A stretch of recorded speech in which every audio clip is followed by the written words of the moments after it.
children, today's topic lines and angles, class 9th.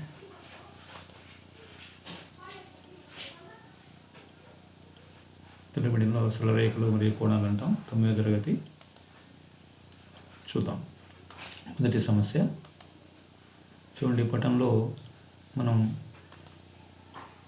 X మరియు Z విలువ కనుక్కోవాలి. ఇక్కడ రెండు పటాలు ఇవ్వబడ్డాయి. మొదటి పటం త్రిభుజానికి బాహ్యంగా ఉన్నటువంటి ఈ ఎక్స్ డిగ్రీ కోణాన్ని మనం కనుక్కోవాలి. అంటే ఈ త్రిభుజంలో ఎక్స్ అనేది ఈ త్రిభుజానికి బాహ్య కోణం అవుతుంది. సో మనకి నియమం తెలుసు. డైరెక్ట్గా ఎక్స్ డిగ్రీ ఈక్వల్ టు 50 + 60 అని రాయొచ్చు. ఎలా రాస్తున్నాం? త్రిభుజ బాహ్య కోణం దాని అంతరాత్మక కోణాల మొత్తానికి సమానం.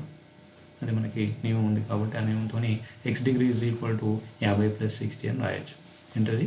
త్రిభుజ బాహ్య కోణము దాని యొక్క అంతరాభిముఖ కోణాల మొత్తానికి సమానం. కాబట్టి X degree is equal to 110. ఇలాంటిదే మరొక పటం. ఇక్కడ ఒక త్రిభుజం ఇవ్వడం జరిగింది. జెడ్ అనేది ఈ త్రిభుజానికి బాహ్య కోణం. సో ఇంతకుముందు మాదిరి త్రిభుజ బాహ్య కోణం అంతరాభిముఖ కోణాల మొత్తానికి సమానం కాబట్టి Z degree is equal to 60 + 70 degrees. So add చేస్తే 130 degrees. Very simple some. Next ఇక్కడ పటం ఇవ్వబడింది. మరి ఇచ్చిన పటంలో ఏఎస్ అనేది ఇక్కడ బీటీకి సమాంతరంగా ఉన్నటువంటి రేఖ. అదే కోణం 4 ఈజ్ ఈక్వల్ టు కోణం 5. కోణం 4 ఈజ్ ఈక్వల్ టు కోణం 5 ఇవ్వడం జరిగింది. ఇక్కడ కోణం ఏఎస్టీని ఎస్బి అనే రేఖ కోణ సంధికను చేస్తుంది. అంటే ఇక్కడ ఉన్న కోణాన్ని సమాన భాగాలు విభజిస్తుంది. అంటే ఇక్కడ 2, 3 కోణాలు రెండు కూడా సమానం చూడాలి. గమనించండి. అయినా కోణం 1 విలువను కనుక్కోవాలి. ఈ విలువను మనం కనుక్కోవాలి. మరి ఎలాగో చూద్దాం. ఎస్ బీటీకి సమాంతరం. మరి కోణము 4 ఈజ్ ఈక్వల్ టు కోణము 5 వాళ్ళే ఇచ్చారు. ఎస్బి కోణం ఏఎస్టీకి కోణ సముద్రికం రేఖ కావున కోణము 2 ఈజ్ ఈక్వల్ టు కోణం 3 అని రాసుకుంటున్నాం. సమీకరణం 1 రాసాం. ఏఎస్ బీటీకి సమాంతరం కావున మరి కోణము 2 కోణము 5 ఒకసారి అబ్జర్వ్ చేస్తే ఆ రెండు కూడా ఏకాంతర కోణాలు. చూడండి. ఇక్కడ ఏఎస్ అనేది బీటీకి సమాంతరం కాబట్టి ఖచ్చితంగా కోణము 2 కోణం 5కి సమానమైన వాటి ఏకాంతర కోణాలు అంటాం. ఇకపోతే త్రిభుజం బిఎస్టీలో ఇక ఈ నియమాల నుంచి ఒకసారి అబ్జర్వ్ చేయండి. 4 కోణం 5వ కోణం సమానమైంది, 2వ కోణం 3వ కోణం సమానమైంది, మళ్ళీ 2వ కోణం 5వ కోణం సమానమైంది. కాబట్టి ఈ మొత్తం సమీకరణం నుండి మనం కోణం 3 ఈజ్ ఈక్వల్ టు కోణం 5 ఈజ్ ఈక్వల్ టు కోణం 4 అని రాయవచ్చు. కాబట్టి త్రిభుజం బిఎస్టీ ఏమైపోయింది? ఏ సమబాహు త్రిభుజము. ఇప్పుడు ప్రతి కోణం ఏమవుతుంది? 60 డిగ్రీలు. ఇకపోతే సమీకరణం 1 నుండి మనకు కోణం 2 ఎంత తెలిసింది? 60 డిగ్రీలు. ఎందుకంటే కోణం 2 3కి సమానం కాబట్టి 3 మన సమబాహు త్రిభుజంలో కోణమైంది కాబట్టి 3 60 అవుతుంది. 2 కూడా 60 డిగ్రీలు అవుతుంది. ఇకపోతే ఇక్కడ త్రిభుజం సరళరేఖ ఆర్టీ ఎస్ వద్ద మళ్ళీ రేఖీయ కోణాలు ఏర్పడ్డాయి కాబట్టి కోణము 1 ప్లస్ కోణం 2 ప్లస్ కోణం 3 180, కోణం 2 60, కోణం 3 కూడా 60 కాబట్టి 1 + 60 + 60 180. దాంతో మనకి కోణము 1 + 120 = 180, కోణము 1 ఈజ్ ఈక్వల్ టు 180 - 120 60 డిగ్రీలుగా మనం తెచ్చుకోవడం జరిగింది. ఈ రకంగా ఈ సమస్యను మనం సాధించుకోవచ్చు. మరొక సమస్య చూడండి. ఇక్కడ పటంలో ఏబి అనేది సిడికి సమాంతరం, అట్లాగే బీసీ అనేది డిఈకి సమాంతరం.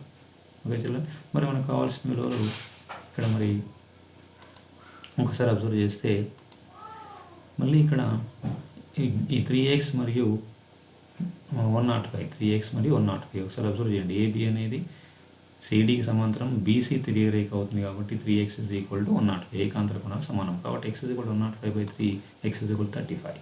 ఇక బీసీ ప్యారలల్ టు డిఈ ఒకసారి అబ్జర్వ్ చేయండి. మళ్ళీ బీసీ ప్యారలల్ టు డిఈ కాబట్టి ఇక్కడ మళ్ళీ మనం y కనుక్కోవడానికి గాను మళ్ళీ మనకి ఇక్కడ ఈ యొక్క కోణాలను ఉపయోగించుకొని y ఈజీగా కనుక్కోవచ్చు. చూడండి.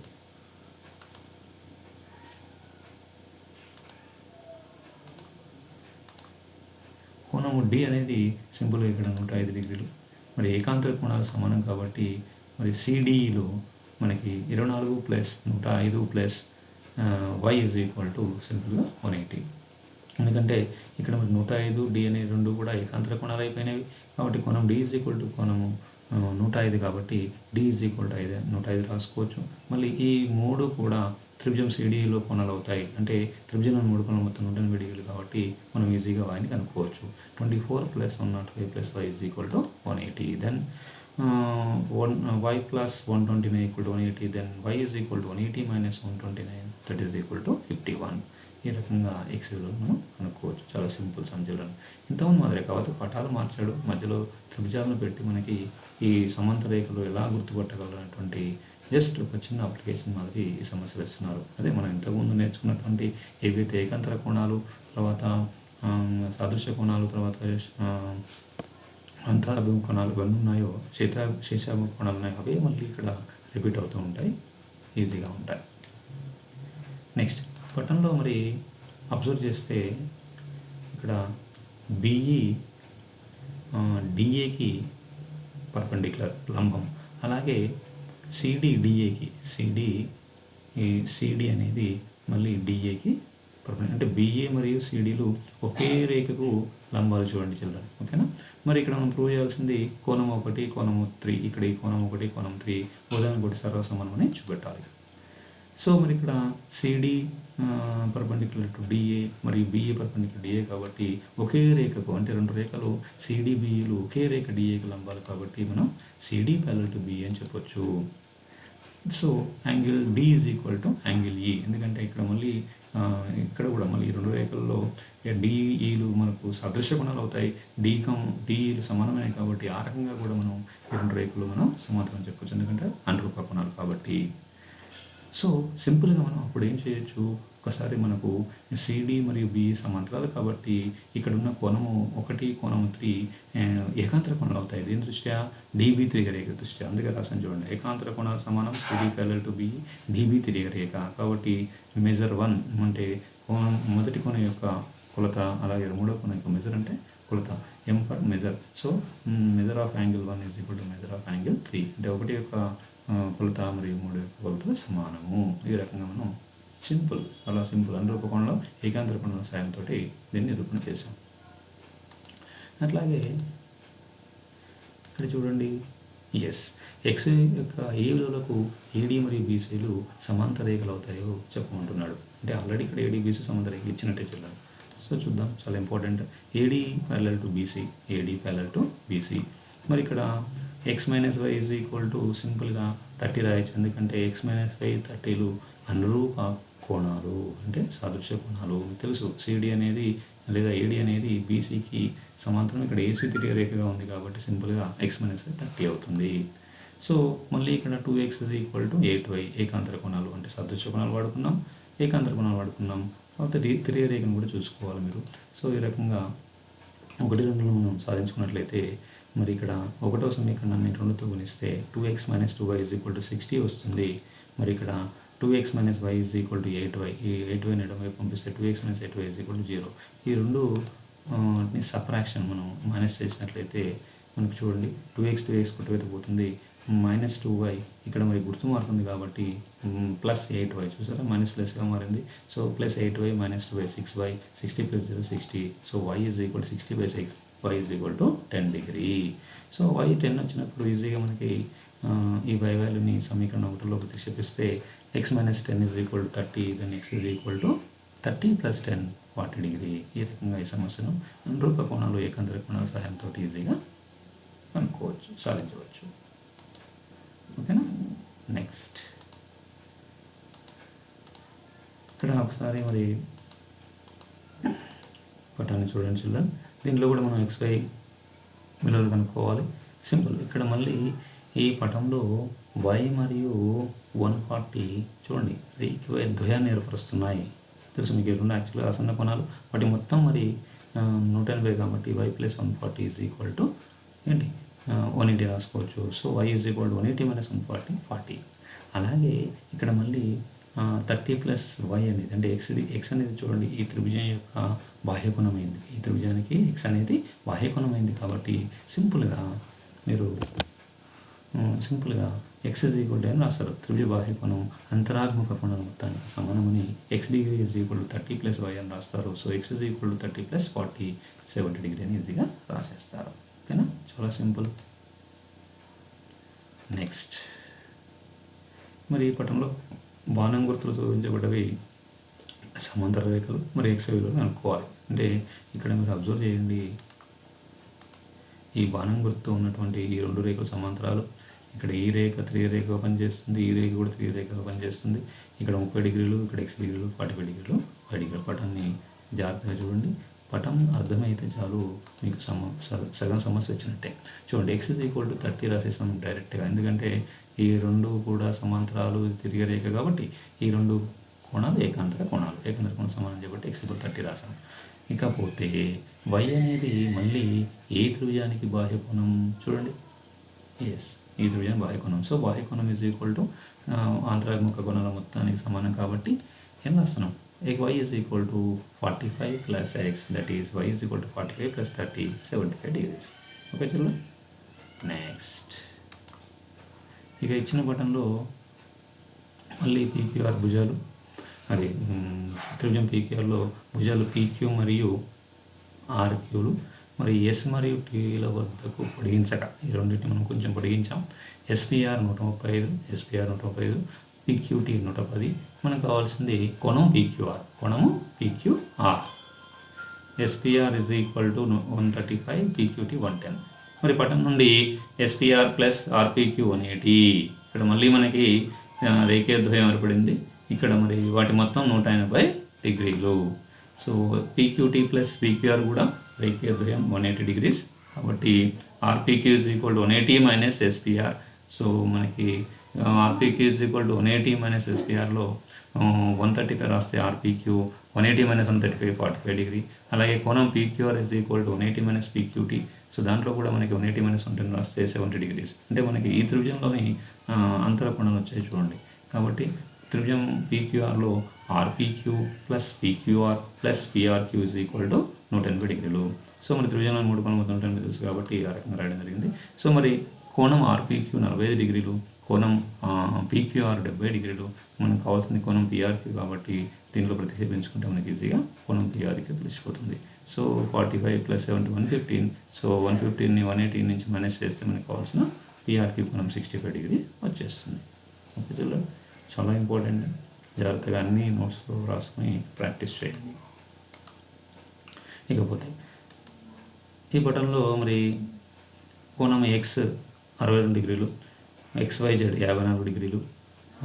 మరి త్రిభుజం XYZలో కోణం XYZ మరియు కోణం XZYలో కోణ సమద్వికరణ రేఖలు వరుసగా మరి YO మరియు ZO అయిన OZY మరియు YOZ మనం కనుక్కోవాలి. జిల్లాను చాలా ఇంపార్టెంట్ చూడండి.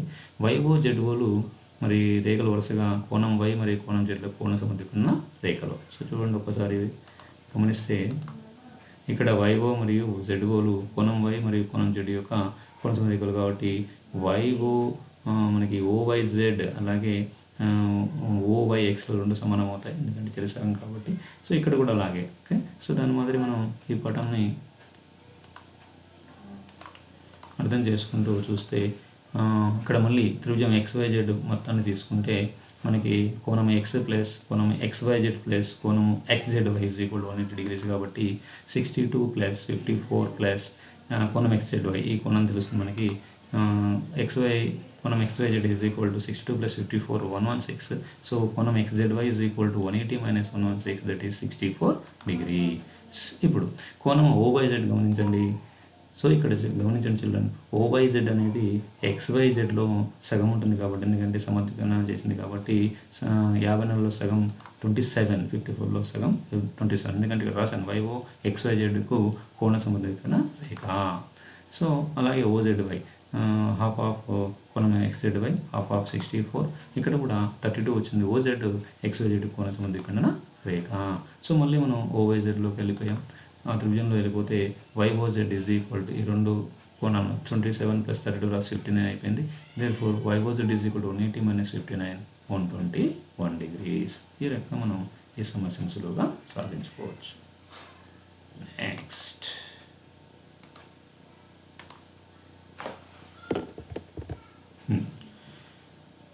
ఇక్కడ కూడా మరో సమస్య చూడండి.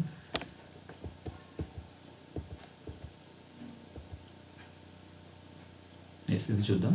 ప్రక్కపటంలో మరి త్రిభుజం ఏబిసి ఇవ్వబడింది. మరి కోణము బి 50 డిగ్రీలు ఇవ్వబడింది, కోణము సి 70 డిగ్రీలు ఇవ్వబడింది. ఏబి మరియు ఏసీ భుజాలు పొడిగించగా ఏర్పడిన బాహ్య కోణాల కోణ సమద్విక రేఖలు ఖండించుకునగా జెడ్ వద్ద ఒక కోణం ఏర్పడింది. జెడ్లో మనం కనుక్కోవాలి. Okay children. సో మరి పటాన్ని ఒకసారి గమనించినట్లయితే మీకు ఈ ఏబిసి త్రిభుజంలో బీఓ మరియు సిఓలు కోణం బి మరియు కోణం సికి బాహ్య కోణ సమద్విక రేఖలు కాబట్టి మరి ఈ రెండు రేఖలు కూడా పొడిగించుకున్నట్టు ఓ వద్ద ఖండించుకున్నాయి, ఇక్కడ ఓ వద్ద కోణాన్ని ఏర్పరుస్తున్నాయి. సో దీంట్లో మనకు కావాల్సిన XYZ విలువలు మనం కనుక్కోవాలి. చూద్దాం. మరి పటాన్ని మళ్ళీ ఒకసారి అబ్జర్వ్ చేయండి. మనకి ఇక్కడ మరి కోణం బి 50 డిగ్రీ ఇవ్వబడింది, కోణం సి 70. బీసీలకు బాహ్య కోణ సమద్విక రేఖలు Z వద్ద కోణాన్ని ఏర్పరుస్తున్నాయి కాబట్టి పటాన్ని చూస్తే మనకి సింపుల్గా 50 + 2x ఇక్కడ బి వద్ద మరి రేఖీయ ద్వయం ఏర్పడింది లేదా రేఖీయ కోణాలు ఏర్పడ్డాయి కాబట్టి 50 + x సింపుల్గా మనకి రేఖీయ ద్వయం. అలాగే 70 + y + 70 + 2y = 180 రేఖీయ ద్వయంగా ఉంది కాబట్టి మనం ఈజీగా కనుక్కోవచ్చు. సో 2x ఎట్లా కనుక్కుంటాం? 180 - 50 130, then x = 130/2, then x = 65. Okay చూడండి. అదే మాదిరి ఇక్కడ 2y = 180 - 70, then y = 2y = 110, y = 1/2 × 110, then y = 55. అలాగే మరి ఇప్పుడు త్రిభుజం విఓస్లోకి వెళ్ళిపోతే ఇక్కడ x విలువ y విలువ తెలుసు కాబట్టి కోణం x + కోణం y + కోణం z 180 కాబట్టి త్రిభుజం మూడు కోణం మొత్తం 180 డిగ్రీలు. సో మనకి 65 + 55 + z = 180, 60 + 55 + 55 120 కాబట్టి కోణం z = 180 - 120 = 60 degrees. Very simple. రేఖీయ ద్వయము మరియు త్రిభుజం మూడు కోణం మొత్తాన్ని సహాయంతో ఈ సమస్యను ఈజీగా సాల్వ్ చేసుకున్నాం. ఓకేనా. మనకి కోణ సమద్విక రేఖ అంటే కూడా తెలుసు. ఈ వచ్చినటువంటి కోణాన్ని అంటే ఈ కోణ సమద్విక రేఖ ఎక్కడైతే ఏర్పడుతుందో అక్కడ ఆ కోణాన్ని ఏం చేస్తుంది? 2 సమాన భాగాలుగా విభజిస్తుంది కాబట్టి ఆ అవగాహనతో మనం ఈజీగా ఈ సమస్యని పూర్తి చేసాం. ఇకపోతే చూడండి, ఇచ్చిన పటంలో ఒకసారి పటాన్ని గమనించండి. PQ PSకి లంబంగా ఉంది, అట్లాగే PQ SRకి సమాంతరంగా ఉంది. సో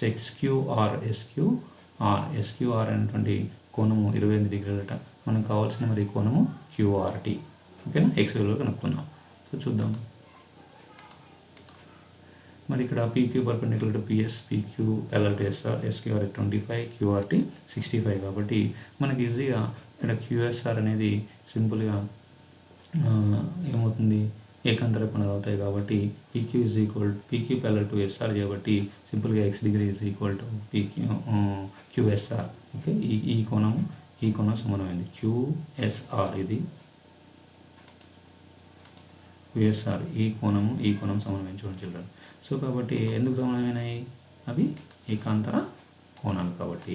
సో మరి ఇక్కడ మళ్ళీ త్రిభుజ బాహ్య కోణమైనటువంటి 65 డిగ్రీ మరి QSRకి బాహ్య కోణం కాబట్టి 65 డిగ్రీ = 60 x + 28. ఎందుకంటే ఇక్కడ x డిగ్రీ ఇక్కడ వేసుకుంటాం కాబట్టి x + 28 అవుతుంది. సో అప్పుడు ఈజీగా x విలువ తెలుస్తుంది. x = 65 - 28, so x = 37. అంటే ఏకాంతర కోణాల నియమాన్ని అలాగే బాహ్య కోణ నియమాన్ని ఎట్ టైం ఇక్కడ యూజ్ చేయడం జరిగింది. ఓకేనా. త్రిభుజ బాహ్య కోణ నియమం. ఓకేనా.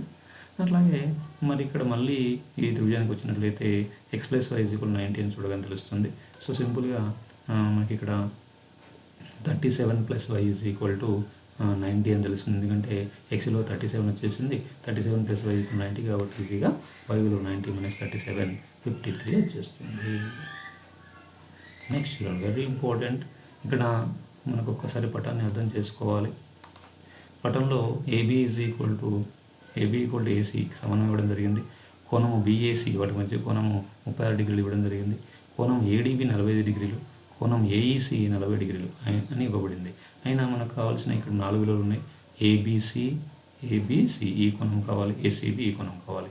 అట్లాగే ఇక్కడ డిఏబి, అట్లాగే మరి ఈఎస్సి అంటే ఇక్కడ ఈ పక్క కోణాలు, పైన ఉన్న కోణాలు, బి దగ్గర సి దగ్గర కోణాలు, అట్లాగే ఏ దగ్గర ఉన్నటువంటి ఈ రెండు కోణాలు మనం కనుక్కోవాలి.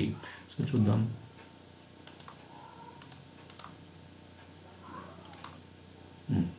ఇప్పుడు మరి 1, 2 సాధిస్తున్నాం.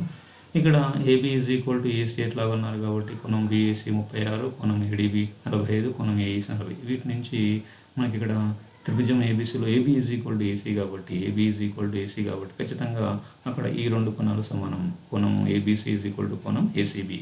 కాబట్టి ఈ లోపలి త్రిభుజంలో ఏదైతే నీలం రంగులో ఉందో ఆ త్రిభుజానికి మనం త్రిభుజంలోని 3 కోణం మొత్తం 180 డిగ్రీలు ఉపయోగిస్తే కోణం బీఏసీ ప్లస్ కోణం ఏబీసీ ప్లస్ కోణం ఏసీబీ 180. అయితే మనకి ఇక్కడ కోణం బీఏసీ అన్న కోణం ఏబీసీ అన్న ఒకటే కాబట్టి మనం కోణం ఈ ప్లేస్లో 2 టైమ్స్ ఆఫ్ ఏబీసీ అంటే ఈ రెండు కోణాలు ఏబీసీ ప్లస్ ఏసీబీ. ఎట్లాగో బీఏసీ 36 ఇచ్చాడంటే ఏ కోణం 36 ఇచ్చాడు, 36 ప్లస్ కోణం ఏబీసీ ప్లస్ కోణం ఏసీబీ అంటే మనం 2 టైమ్స్ రాయొచ్చు. 36 ప్లస్ 2 టైమ్స్ ఆఫ్ కోణం ABC equal to 180.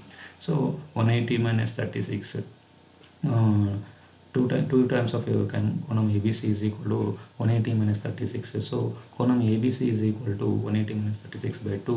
So then 180 minus 36 144 by 2 72. ఈ రకంగా మనం ఏసీబీని కనుక్కోవచ్చు. ఓకేనా. దెన్ అలాగే మరి డిఏబి మరియు ఈ ఏసీల గురించి మళ్ళీ ఒకసారి అబ్జర్వ్ చేసినట్లయితే ఏబిడి ప్లస్ ఏబీసీ మళ్ళీ అక్కడ మనకి సింపుల్గా అక్కడ 72 డిగ్రీ ఉంది కాబట్టి ఏబిడి ఈజ్ కూడా 180 మైనస్ 72 108 అయిపోయింది. అయితే మనకి ఇక్కడ కోణము త్రిభుజం ఏబిడిలో DAB plus ABD plus D is equal to 180. చూడండి ఇక్కడ ఏబిడి అనేది 108 డిగ్రీలు వచ్చేసింది. ఎందుకంటే ఇక్కడ ఆల్రెడీ ఇది 72 కాబట్టి ఇక్కడ రేఖీయ ద్వయాన్ని ఏర్పరచుకున్నాం. ఓకే, మీకు అర్థమై ఉంటుంది. ఏబిడి ప్లస్ ఏబీసీ 180 అనేది ఇక్కడ బి వద్ద రేఖీయ ద్వయము. సో అక్కడ ఆల్రెడీ మనకి 72 తెలుసు కాబట్టి 180 మైనస్ 72 ఏబిడి అంటే ఇక్కడ ఏబీసీ కోణం ఈ కోణం 72 కాబట్టి ఈజీగా 72 మైనస్ చేసినట్టయితే ఏబిడి కోణం ఈ కోణం వచ్చేసింది మనకి. సో ఈ దీంట్లో ఈజీగా రెండు కోణాలు ఇచ్చినప్పుడు ఈ కోణం కనుక్కోవచ్చు కాబట్టి త్రిభుజం డిఏబి ప్లస్ కోణం డిఏబి ప్లస్ కోణం ఏబిడి ప్లస్ కోణం డి ఈజ్ కూడా 180. త్రిభుజంలో 3 కోణం మొత్తం 180. సో కోణం DAB plus 108 plus 45 is equal to 180. 108 plus 45 153. కోణం DAB plus 153 equal to 180. Then DAB equal to 180 minus 153 27. So ఈ రకంగా మనం డిఏబిని కనుక్కోవచ్చు. సో ఇకపోతే త్రిభుజం ఏడిఏలో కోణం డి ప్లస్ కోణం ఏ ప్లస్ కోణం ఈ 180 డిగ్రీలు. సో త్రిభుజంలో 3 కోణం మొత్తం 180 కాబట్టి అక్కడ మనకు తెలిసిన కోణాలు ఉన్నటువంటి కోణం ఏ ఇవ్వడం జరిగింది. సో మనకు కనుక్కోవడం జరిగింది. సో 45 ప్లస్ కోణం ఏ ప్లస్ కోణం 40 is equal to 180. సో కోణం A plus 85 is equal to 180. So కోణం A is equal to 180 minus 85 90. So ఇది ఇక్కడి కోణం కాబట్టి సో అయితే ఇక్కడ మనకి ఫుల్గా కోణం ఏ రావాలి కాబట్టి మనకు కావాల్సింది మరి ఈఏసి ఎస్. సో మరి ఈఏసీ కావాలి కాబట్టి మళ్ళీ మనకి కోణం ఏ ఈజ్ ఈక్వల్ టు కోణం డిఏబి ప్లస్ కోణం డిఏబి ప్లస్ 3AC కాబట్టి 95 is equal to 27 plus 36 plus కోణం ఈఏసీ. సో కోణం EAC is equal to 95 minus 63 equal to 32. So జాగ్రత్తగా ఈ సమస్యని నీట్గా నోట్బుక్లో రాసుకొని స్టెప్ బై స్టెప్ చేసుకొని ప్రాక్టీస్ చేయండి. చాలా ఈజీ. ఇకపోతే చాలా ఇంపార్టెంట్ చిల్డ్రన్, ఇక్కడ మనకి 2 త్రిభుజాలు అవుపిస్తున్నాయి. దాంట్లో త్రిభుజం ఏసీబీలో మనకు ముందుగా తీసుకున్నట్టుగా 3 కోణాలు మొత్తం 34 ప్లస్ 62 ప్లస్ ఏసీబీ 180 తీసుకుంటే మనకి ఈజీగా ఈ ఏసీబీ కోణం అనేది వచ్చేసింది 84 డిగ్రీ. మరి ఇక్కడ మళ్ళీ ఇక్కడ చూడండి ఎక్స్ ప్లస్ ఏసీబీ రేఖీయ ద్వయం ఏర్పడింది కాబట్టి ఈ ఏసీబీ అనేది 84 వచ్చింది కాబట్టి X plus 84 is equal to 180 తీసుకుంటే X is equal to 96. X value 96 వచ్చింది. సో ఇక కావాల్సింది మనకి మరో రకం కూడా చూడొచ్చు. దీన్ని x plus 84 is equal to 180. Then x is equal to 180 minus 84 96. ఇకపోతే మనకి 34 ప్లస్ 62 రకరకాలుగా దీన్ని మనం కనుక్కోవచ్చు. 96 వచ్చింది. త్రిభుజ బాహ్య కోణం అనేది మరి అంతరాభిముఖ కోణం మొత్తం సమానం కాబట్టి ఈ త్రిభుజం ఏసీబీ బాహ్య కోణానికి సంబంధించి కనుక్కోవచ్చు. అంటే ఇక్కడ యాక్చువల్గా వై రాయాలి మనం. So y is equal to ఇక్కడ ఆల్రెడీ మనకి ఇక్కడ ఎక్స్ వాల్యూ 96 వచ్చింది కాబట్టి ఈజీగా 96 ప్లస్ 24 మనం చేసాం. Y is equal 24 plus 6 degree. అది వై బాహ్య కోణం అయింది. 24 ప్లస్ 96 120. సింపుల్. అంటే బాహ్య కోణము తర్వాత ఈ యొక్క త్రిభుజంలోని మూడు కోణాలు మొత్తం 180 డిగ్రీస్ ఉపయోగించుకొని ఈ చిన్న చిన్న సమస్యలు చేసాం. చిల్డ్రన్, ఈ సమస్యలన్నీ మంచి నోట్బుక్లో ప్రాక్టీస్ చేసుకుని ఎగ్జామ్స్ కొరకు ప్రిపేర్ కండి. Okay, thank you.